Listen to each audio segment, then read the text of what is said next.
अब इस पुरुषार्थ के विषय में तो आपने सुना ही होगा, मोक्ष, चौथा पुरुषार्थ।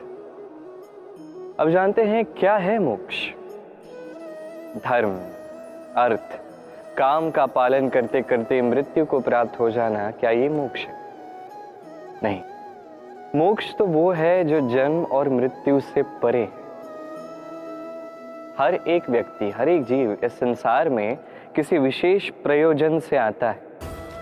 धर्म पूर्वक रूप से अर्थ कमाना, प्रयोजन को पूर्ण करने का प्रयास करते करते उस प्रयोजन को पूर्ण करना मुक्ति की ओर ले जाता है, जो मोक्ष है।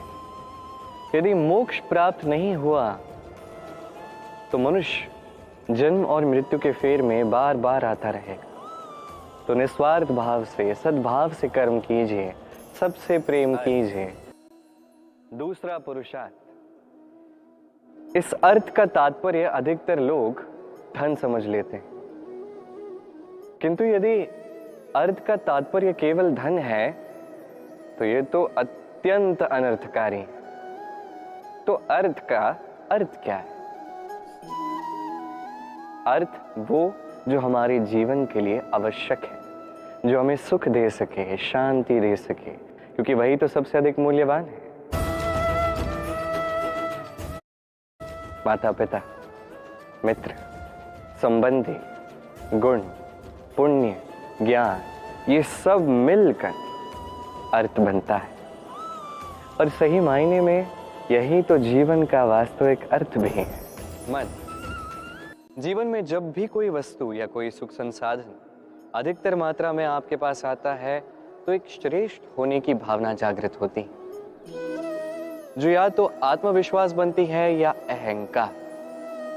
अब आत्मविश्वास और अहंकार में बहुत बड़ा अंतर है।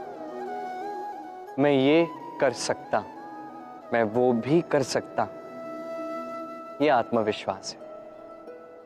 केवल मैं ही ये कर सकता हूं, केवल मैं ही वो भी कर सकता हूं, मैं ही सर्वश्रेष्ठ हूं, ये है अहंकार।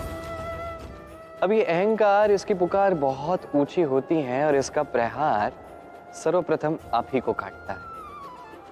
अब इस अहंकार का विपरीत शब्द है व्यमकार, अर्थात स्वयं से ऊपर उठकर दूसरों के विषय में सोचना, संसार के विषय में सोचना। इस व्यमकार में सोचिए, एक से अनेक बनिए और फिर एकता बनाकर रखिए। निश्चित रूप से आप विकास का कारण बनेंगे। मद से स्वयं को दूर रखिए, अहंकार से स्वयं को दूर रखिए। ये मन प्रसन्न होकर कहेगा, राधे राधे।